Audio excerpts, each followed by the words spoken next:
Qué bueno que no se nos salió gente, todo en orden. Muchas gracias, compañeros, compañeras. Vamos a continuar con esta bonita charla hablando de lo que nos encanta, que es la visualización de datos, ¿no? ¿Por qué hablar de visualización de datos? Es bien importante. Una historia, así como el mago usó cartas, pues nosotros, ¿qué tenemos a la mano como analistas o como científicos de datos? Pues tenemos las famosas visualizaciones, los famosos gráficos y los famosos también contenidos que podemos alinear a nuestra historia para que nos puedan facilitar la persuasión. Pónganse a pensar en una historia entonces, ¿no? Oye, tiene normalmente un héroe, ¿no? A veces puede ser un departamento, a veces puede ser las acciones que ejecutamos el año anterior, que vino a atender algún problema, hubo cierta guía, después hubo un plan, hubo una acción, esa acción llevó a un logro y ese logro a una transformación. Y no se los compartimos como para que escriban un libreto, una película, al contrario, que queremos que vamos aterrizando estos negocios. Y bueno, pues obviamente otro de los puntos es, y las visualizaciones, pues ¿dónde entran, verdad? ¿En qué parte de la historia se encuentran si esta es la agenda que estamos proponiendo? Así que vamos a traer a la mesa una memoria de los mejores vendedores, tal vez de la historia o de los que vienen en los libros, de las situaciones famosas, ¿no? Siempre nos platicaban que tenemos un problema que es urgente de resolver. A veces hasta los anuncios de la tele que te venden almohadas o pastillas, también es lo mismo, hay algo urgente por resolver. Que hay herramientas que faciliten el problema y también nos cuentan su visión. Así fue el caso de Al Gore, ¿no? Cuando nos platicó del cambio climático.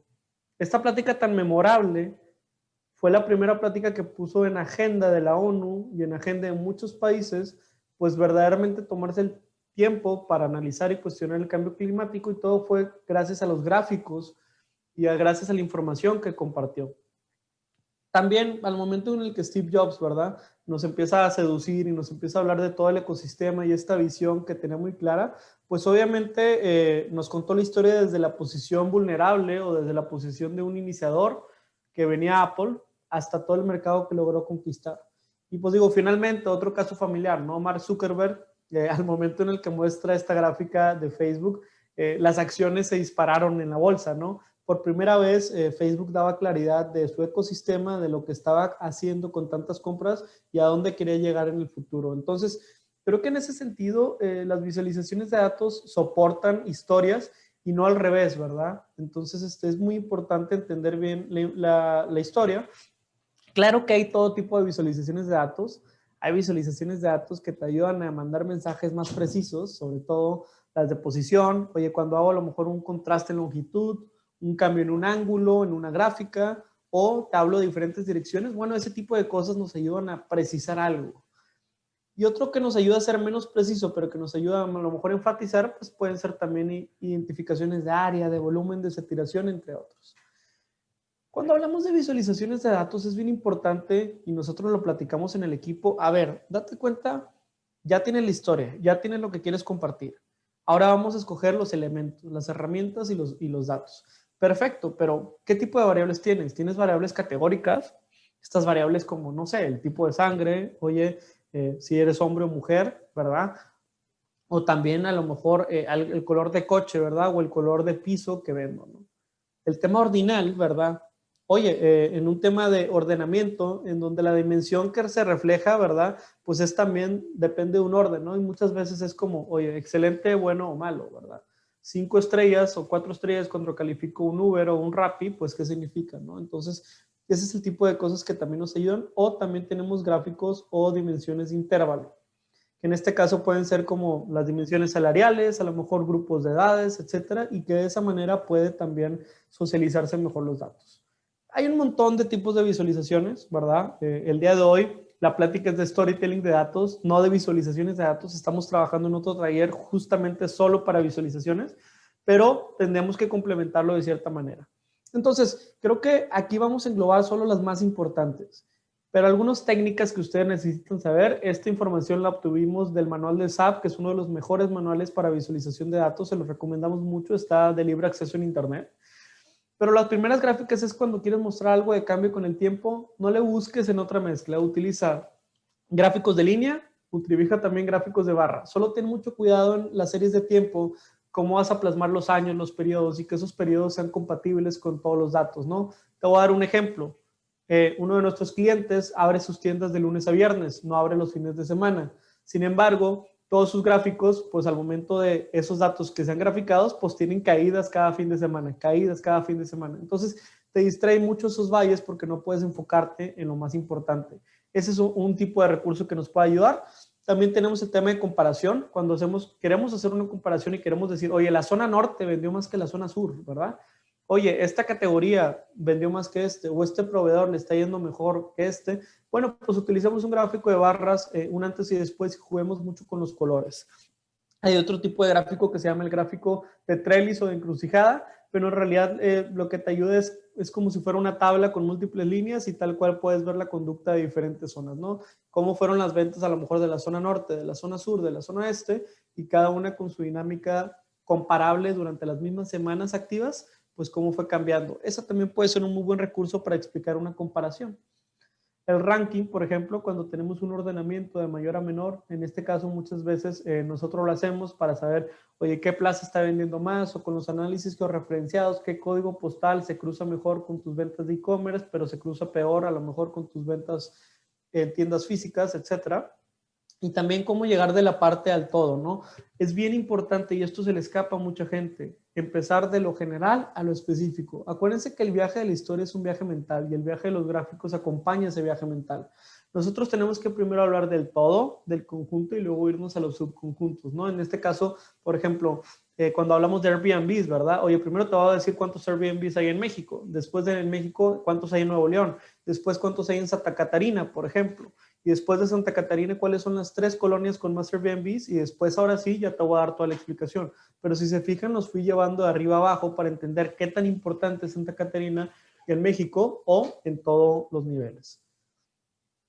Otros 4 tipos de visualizaciones, y ya son los últimos 4 que vamos a estar entendiendo hoy, pues bueno, son los gráficos de distribución, con estas famosísimas scatter plot para los fanáticos del Excel, ¿verdad? Pero que también ahorita, como les mostré, pues existen los box plot para mostrar distribuciones en diferentes categorías. Cuando quieres en una misma gráfica comunicar la media superior, la media inferior, los cuartiles, el mapa de calor, para que le pongan atención a una sola. Y son muchos recursos que sobre todo los gráficos de distribución se utilizan mucho en temas como dashboards, Tableau, ¿verdad? Quick Lights o también, por ejemplo, Power BI tienen muy buenos defaults. Pero una cosa es el tipo de gráfico que quieres para que el analista o el operativo esté jugando con él, pero otro es para que el ejecutivo conozca y argumente la decisión. Ese es otro tipo de información, hay que diferenciar.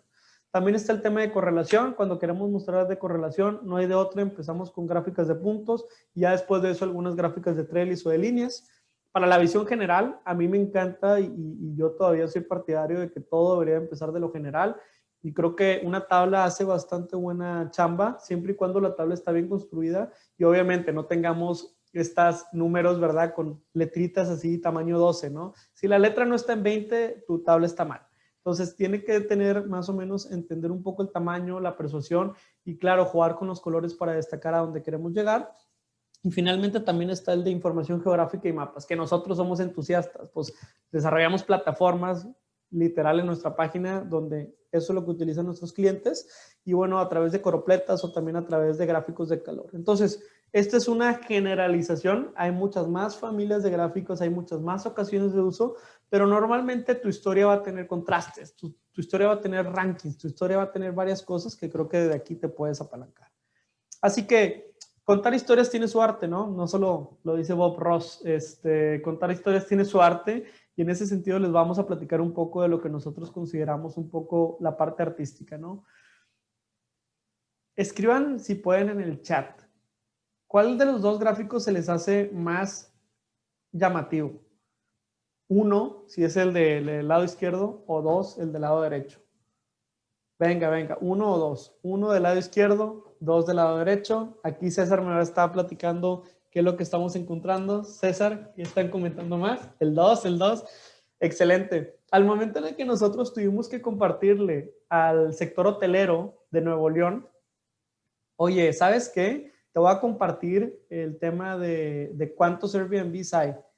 Las personas no dimensionaron el problema cuando lo vieron del lado izquierdo, porque del lado izquierdo se los mandamos en un correo y de hecho nos patearon la junta como 8 veces hasta que se los pudimos presentar.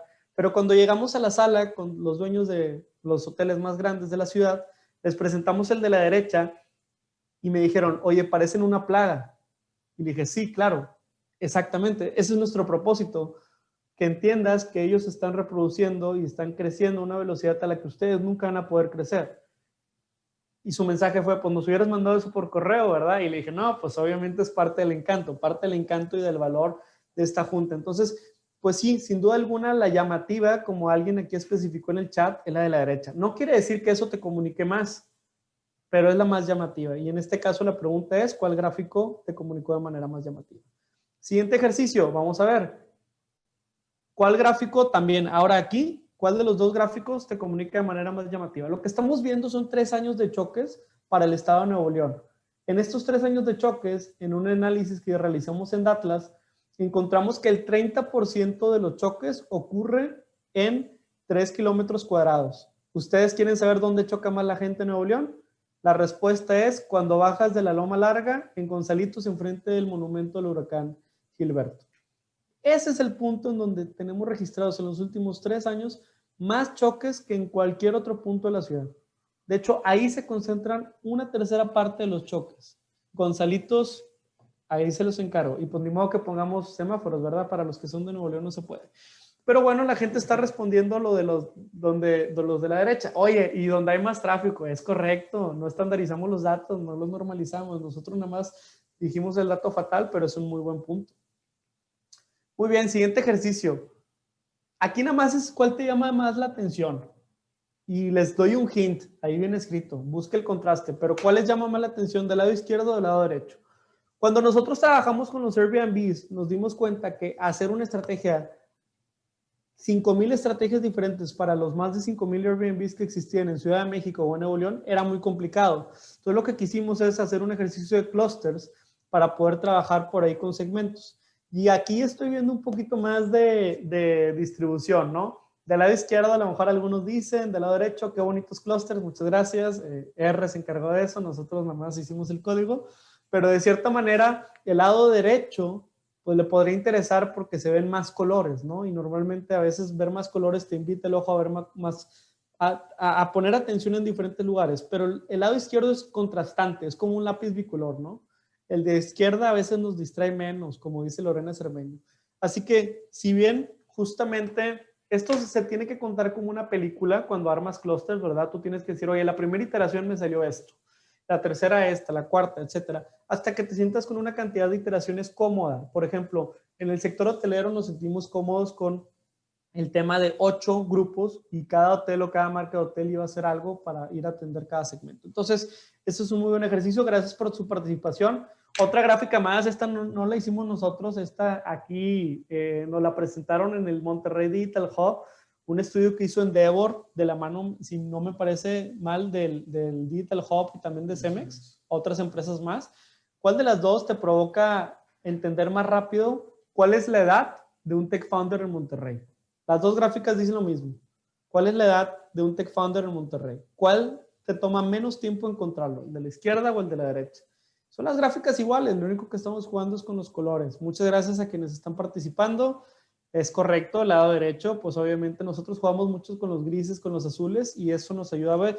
Este efecto, el cerebro, ¿verdad? Justamente tiene un punto focal mucho más alto al contraste. Entonces, siempre que queramos ocultar algo, destacar algo como una historia, hagámoslo de esta manera, ¿no? Con fondos grises. Ahora aquí se las volteamos. ¿En cuál gráfico? Ese es un gráfico de correlación, ¿no? Por ejemplo, es un gráfico en donde nosotros relacionamos la cantidad de reservaciones que tuvo un Airbnb con los atributos. Entonces dijimos, oye, en la medida en que más sube, por ejemplo, los baños o que mejores reviews tiene, mejor precio o no tiene precio. O qué está relacionado al precio, qué está relacionado a lo mejor a la cantidad de reservas que tiene. ¿Cuál de los dos creen que es más sencillo de entender? ¿El de la izquierda o el de la derecha? La pregunta aquí es, ¿cuál te ayudó a identificar cuál es la correlación más relevante? La correlación más relevante es 0.73. Perfecto, aquí la gente nos está diciendo la de la derecha. Este es un poco confuso porque en realidad el color más iluminado es el color rojo, es el color del 1, pero sabemos que en una gráfica como estas, la correlación de 1 no nos dice mucho, no es el valor que queremos. Lo que queremos es otro tipo de conocimientos. Un mensaje claro por lámina es otra de las interesantes. En este caso, por ejemplo, ¿cuáles compartiría? O sea, yo quiero compartir aquí, en alguna de las dos gráficas, cuánto se vende en México. ¿Cuál de las dos creen que sea más adecuada? ¿La 1 del lado izquierdo o la 2?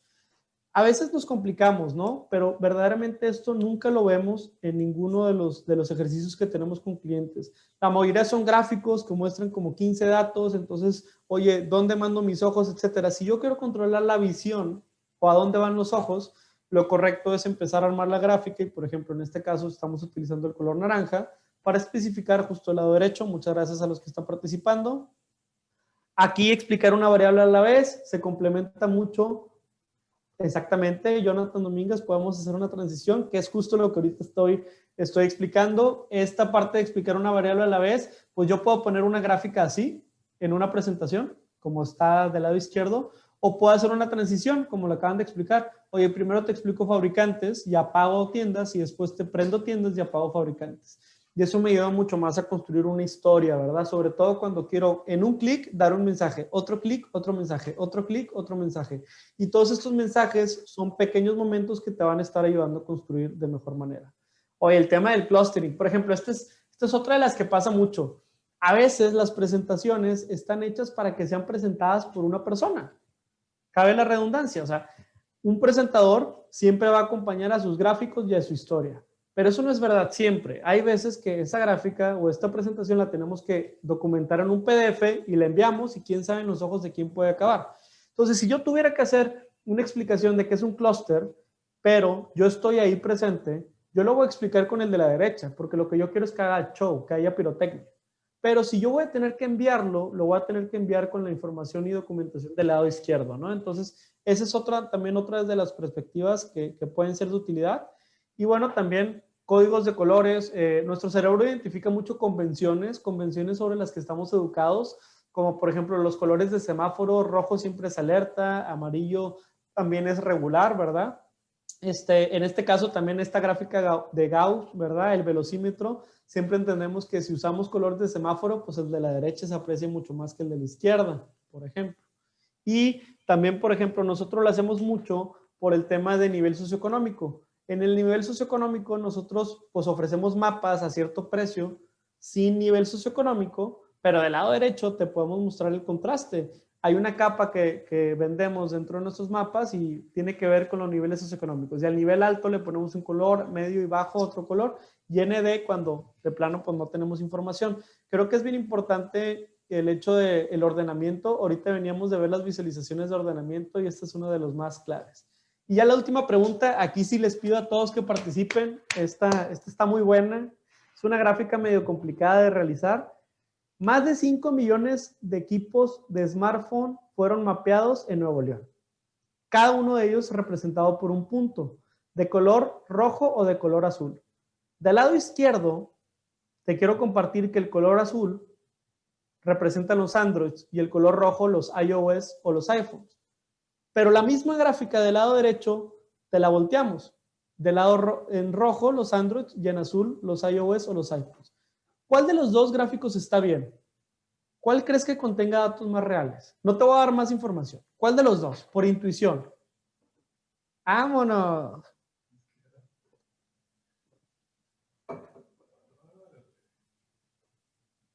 La gente está contando los de la izquierda.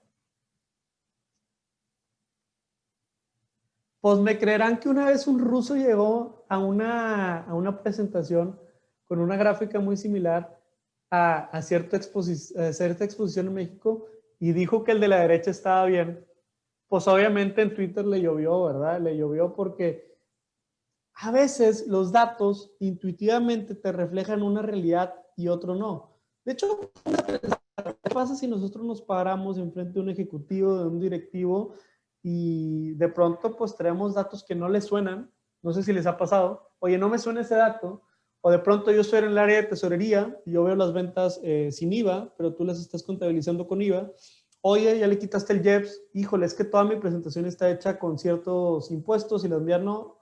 yo presenté en dólares, pero yo transformé los dólares a pesos con cierto tipo de cambio y tú con otro. Entonces, ¿cómo hacer que entone o desentone? Y para esto, un recurso que nosotros utilizamos muchísimo es este código de El Sabueso que generó Animal Político. Animal Político es uno de los medios de prensa, ¿verdad?, que más trabajo de información o que más periodismo de datos genera.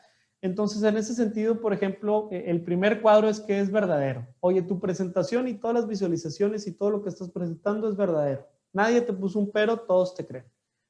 Pero también puede ser que a lo mejor tienes una verdad a medias. Y en esta verdad a medias es que seguramente las fuentes que consolidaste tienen muchos datos o tienen datos que son verdades, pero uno que otro se te escapó. Omites algún contexto, tal vez porque querías que la historia cuadrara. Y nos tenemos que preparar para ese tipo de escenarios. También la veracidad, o sea, puede ser discutible, puede ser que también la veracidad de la información depende de la metodología que se utiliza para comprobarla. Oye, pues es que esto te salió porque tú decidiste usar regresión, pero si hubieras decidido usar árboles de decisiones o a lo mejor otro tipo de sistema, pues no es cierto. Oye, pues es discutible porque estos datos ahorita sí sonaron en el 2020, pero ¿qué pasó? Con estos mismos datos haces análisis para hace 3 años y los resultados serán distintos. Entonces, se siente terrible cuando uno está contando su historia, ya se preparó, ya se puso su gorrito para que fuera memorable, etcétera, y de pronto alguien levanta la mano y te dice, no me suena. Te desacredita totalmente en esa sala y vas a perder al foro. Entonces hay que estarse preparando. También, oye, presentas datos que no se pueden probar. Estoy presentando datos de población. Me toca estar a veces en foros en donde hay gente que dice que somos 120 millones de mexicanos, otros dicen que somos 125, otros que 130. ¿Quién tiene la verdad? Pues a lo mejor los 3 lo tienen, pero cada quien lo revisó en diferente fuente, en diferente año. Y es bien importante que por eso también, o sea, si no tuvimos esa atención al detalle para poner datos y para investigar correctamente, también nos pueden hacer cuestionamiento. Entonces, esta guía se las comparto para que antes de que ustedes vayan a presentar, puedan cuestionar si pueden hacerse ese examen, ¿verdad?, interiormente, de si esto se está logrando o no. La afirmación puede coincidir, engañoso puede ser también, ¿no? La información puede coincidir o no con ciertos datos. Casi falso, de los datos que contienen la afirmación, todos, salvo uno, son falsos. Ese también es muy importante. O también la afirmación no se comprueba tras ser contrastada con fuentes oficiales. Es totalmente falso. Oye, alguien sacó el celular en la sala y en la sala empezó a revisar cuánto es la población y lo primero que le salió te dice, espérame, no es cierto, eso está mentiras. Eso es mentiras, es que el tipo de cambio es otro, o a lo mejor lo que tú dices, esa marca que me estás presentando no existe, etcétera. O ridículo, ¿verdad? Que cuando caes en lo ridículo es, por favor, salte de la sala, no tienes nada que hacer ahí, pero lo que estás afirmando, los datos que estás presentando, se aleja bastante de lo que dicen los datos, ¿no? Y muchas veces eso pasa cuando trabajamos con información y alguien saca, no sé, la información al día 28, pero el sistema de BI o el sistema de inteligencia de negocios que tenemos cierra hasta el día 7 del siguiente mes, pero yo lo saqué el día 28 y el otro lo sacó el día 7. Entonces, pues, ¿quién tiene la verdad? Pues no es que te quiera venir a hacer el ridículo o echar mentiras, pero no me puse de acuerdo contigo en qué corte iba a tener. Entonces, este es el tipo de examen de conciencia, si lo quieren llamar así, que nos tenemos que hacer cuando presentemos. Y nada más por contar una historia, fue súper sonado el caso en el que de pronto los datos en donde había más COVID en Estados Unidos tenían una relación con las tiendas de Subway y con los McDonald's y también con las iglesias. Entonces, ¿por qué en los lugares en donde hay más McDonald's había más COVID? Bueno, porque obviamente McDonald's está en donde hay más gente. Entonces, en ese sentido, donde hay más gente, pues va a haber una correlación natural para que haya más COVID o más probabilidad de que haya COVID porque más gente vive ahí. Ese tipo de cosas pueden salir en un cuestionamiento y es muy malo no prepararnos para ese tipo de cuestionamientos. Y también diferenciar y especificar de qué estás hablando. Por ejemplo, un dato con el que nosotros en negocios nos topamos mucho, y aquí vamos a decir el nombre de una empresa de las que está en el Digital Hub, son datos que ya son viejos, pero como quiera el ejemplo es válido. Entonces, por ejemplo, ¿cuántos negocios hay en México de cierta compañía? Si yo le pregunto al IMSS, me va a dar una respuesta. Si yo le pregunto al INEGI otra y Google otra. Si no me creen, déjenme les digo tal cual lo que encontramos nosotros. Si yo busco cuántos Oxxos hay en Por ejemplo, en el tema del IMSS voy a encontrar que hay una que se llama FEMSA Comercio, una razón social. Sabemos que eso no es mentira porque pues hasta que yo recuerdo hay Oxxos en cada esquina del país. El INEGI, por otro lado, me da un dato que hay alrededor de 18,000 Oxxos, ¿verdad? En ese sentido, pues, oye, ¿quién dice más la verdad? Pues por intuición yo le voy a creer más el INEGI. Pero la verdad es que muchas gentes hace sus análisis por Google y empieza a revisar entornos por Google, etcétera. Pero pues en Google solamente están los Oxxos que sean registrados y como sabemos que se abren a lo mejor entre 2 y 3 Oxxos al día, pues no, a esa velocidad no se registran en Google. Entonces hay algunos que sí y hay otros que no. Entonces, en ese sentido, pues Google tiene 14,000 Oxxos registrados. Yo me paro en un foro y yo les digo, hay 14,000 Oxxos en México. Yo no te estoy diciendo mentiras. Lo único que no especifiqué es que yo te estoy diciendo los datos que Google me da. Entonces, aquí el punto es especificar de dónde vienen tus datos, justificar muy bien para poder que no te desacrediten durante la experiencia. Entonces, vamos a hacer un checklist final que hemos estado revisando. Acuérdense que en estas visualizaciones hay que entender muy bien tu contexto, quién es tu audiencia. No quieres presentar una gráfica acá súper sofisticada, etcétera. Enrique, sí, las 3 están desactualizadas, totalmente. Sí, hice ese disclaimer, lo sé, lo sé. Gracias por el comentario. Entiendo, entonces, el checklist. Entiendo tu contexto, quién es la audiencia. El segundo es, ya que existe algún caso presentado, antes, alguien ya presentó un caso que puedas tomar de referencia. Imagínate que a ti te toca presentar un dato después, un dato de ventas o de razones financieras después de que el área de planeación llegó. Oye, ¿qué presentaron ellos? ¿Cómo mi exposición y mi historia se alinea a la de quienes me antecedieron, verdad? Entonces, lo que nosotros hicimos con el Digital Hub fue, oye, estar enterados si alguien más había hablado de storytelling de datos. Participamos en algunas sesiones que han pasado, que han dado anteriormente para no estar desentonando y no poner cosas que vayan ridículamente lejos o sean polarizadas con lo que alguien más dijo. Claro que cuando hay que levantar la mano cuando creemos que algo debería ser distinto, pero lo que me refiero es que en una organización te pueden desacreditar mucho por esta situación. Hay que tener cuidado y hay que saber qué está en la conversación de la mesa en donde voy a presentar. ¿Cómo quitar todos los atributos que sean innecesarios? Oye, de pronto, ¿realmente es necesario que todos los, a lo mejor, que tenga los ejes en mi gráfico de barras? ¿O le puedo poner el numerito arriba de cada barra? ¿Cuántos elementos puedo quitar? Hay que pensar como diseñador en ese sentido. Menos es más. Emplear técnicas de secuencia, lo que ahorita platicábamos, creo que Enrique fue el que comentó, oye, puedes hacer una secuencia, usar formas, usar colores para enfocar atención. Al momento de generar visualizaciones, hay que pensar como diseñador, como ahorita les mencionaba. Acuérdense que ya les pasamos una guía, el manual de SAP es una de las mejores referencias para que puedan decirle a sus analistas o que ustedes puedan asegurarse que se está usando el gráfico más apropiado para el mensaje y para la historia que se está compartiendo. Hay que apegarse a una sola historia, no seamos estos presentadores que te cuenten como 8 o 10 historias en una misma presentación, no me pierdas.